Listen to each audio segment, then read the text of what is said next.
মঙ্গলবার সকালে দুর্গাপুরের সগরভাঙ্গা সংলগ্ন বেসরকারি ম্যারেজ হলে ট্রাফিক পুলিশের রক্তদান শিবিরের আয়োজন করা হলো।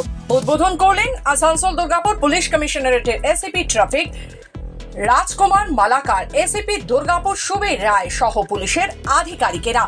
70 জন রক্তদাতা রক্তদান করলেন এদিন। দুর্গাপুর মহকুমা হাসপাতালে ব্লাড সেন্টার রক্ত সংগ্রহ করে। এসিপি বলেন, গ্রীষ্মকালীন পরিস্থিতিতে পুলিশের রক্তদান শিবির এলাকার সমস্ত শ্রেণীর মানুষ এগিয়ে এসেছে, এতে সকলকে অসংখ্য ধন্যবাদ।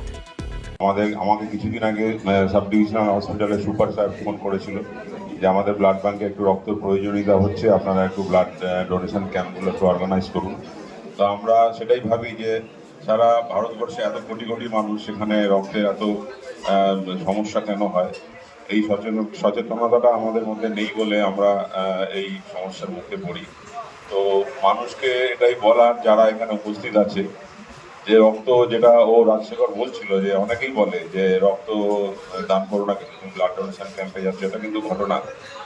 তো আমি জানি যে রক্ত দান করলে রক্ত শরীর থেকে যায় বটে কয়েকদিনের জন্য, কিন্তু এতে উপকারিতা অনেক বেশি আছে, মানে অপকারিতার থেকে উপকারিতা অনেক বেশি আছে।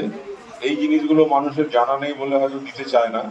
কারণ রক্তদান করলে শুধু মানুষের যে প্রাণ বাঁচে তা নয়, এটা একটু ভেবে দেখলেও হয় যে আমার রক্ত যখন আমরা দান করে চলে যাচ্ছি, আমরা কিন্তু কেউ খোঁজ নেই না যে এই রক্ত কার শরীরে যাচ্ছে, সে কোন জাতের, কোন ধর্মের।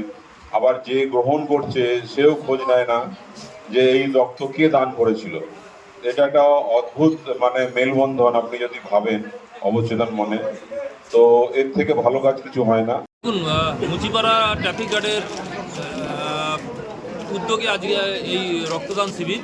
আমরা আশা করছি এখানে প্রায় 70 জন মানুষ, বিভিন্ন পেশার মানুষ আছেন, তারা রক্তদান করবেন। তো সবে আমাদের শিবির শুরু হয়েছে, এখন শিবির চলবে।